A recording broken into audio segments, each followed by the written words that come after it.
Bismillahirrahmanirrahim. Assalamualaikum warahmatullahi wabarakatuh. Perkenalkan, nama saya Nur Awalia Ahmad dengan NIM A1C222077, kelas B S1 Keperawatan, Fakultas Keperawatan dan Kebidanan, Universitas Megarizky Makassar. Di sini saya akan menjelaskan tentang gangguan tidur. Gangguan tidur berjalan.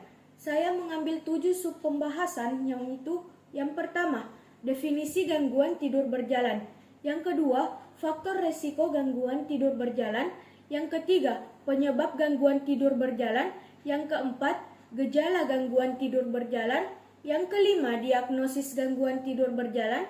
Yang keenam, pengobatan gangguan tidur berjalan. Dan ketujuh, pencegahan gangguan tidur berjalan.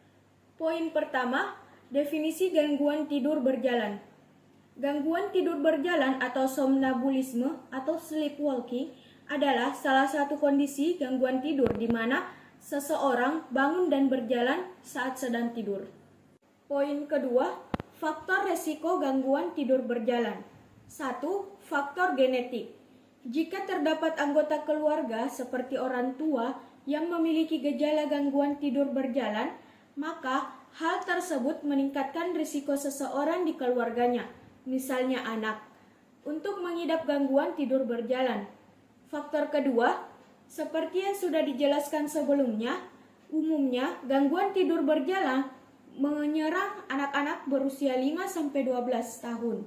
Tetapi gejala juga bisa menyerang orang dewasa. Poin ketiga, penyebab gangguan tidur berjalan. 1. Cemas atau stres. Kedua, kurang tidur. Ketiga, efek samping mengonsumsi obat tidur atau obat-obatan sedatif. Yang keempat, efek samping mengonsumsi narkoba atau minuman beralkohol. Yang kelima, saat sedang tidur lelap, terbangun mendadak. Hal tersebut bisa saja dikarenakan dorongan yang kuat muncul untuk seperti pergi ke toilet atau badan disentuh, dan juga karena mendengar suara keras tiba-tiba yang membuat kaget.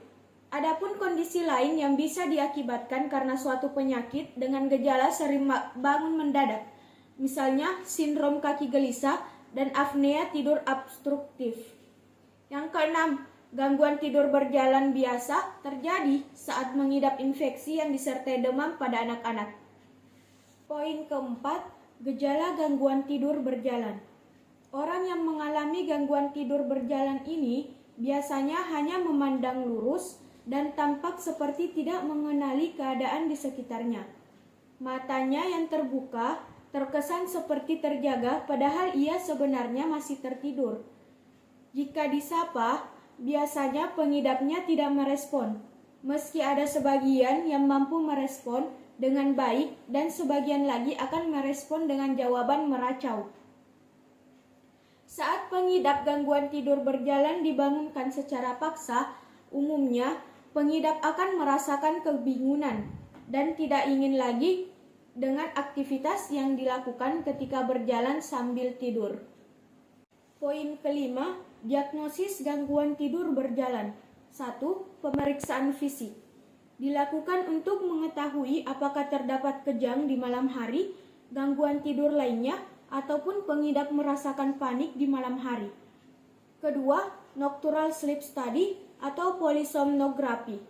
Pemeriksaan ini dilakukan dengan cara memberikan sensor di tubuh untuk memeriksa gelombang pada otak, tingkat oksigen yang terkandung di dalam darah, detak jantung, dan juga mengukur napas. Poin keenam, pengobatan gangguan tidur berjalan. 1. Mengurangi stres. Kedua, melakukan aktivitas yang bisa merelaksasi pikiran sebelum tidur. Ketiga, tidak mengonsumsi minuman beralkohol dan minuman berkafein sebelum tidur.